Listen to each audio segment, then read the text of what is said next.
In today's tutorial, I'm going to show you how to enable the game mode on your Windows 11 laptop, tablet, or desktop computer. So this should hopefully be a pretty straightforward process here, guys. And without further ado, let's go ahead and jump straight into it. So all you have to do is open up the search menu and search for settings. Best result, you come back with settings. Go ahead and open that up. Select gaming on the left panel, and then on the right side, select where it says game mode. And then at the top, game mode, optimize your PC for play by turning things off in the background.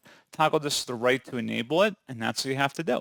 So pretty straightforward process, guys. And as always, thank you for watching. I do hope that I was able to help you out, and I do look forward to catching you all in the next tutorial. Goodbye.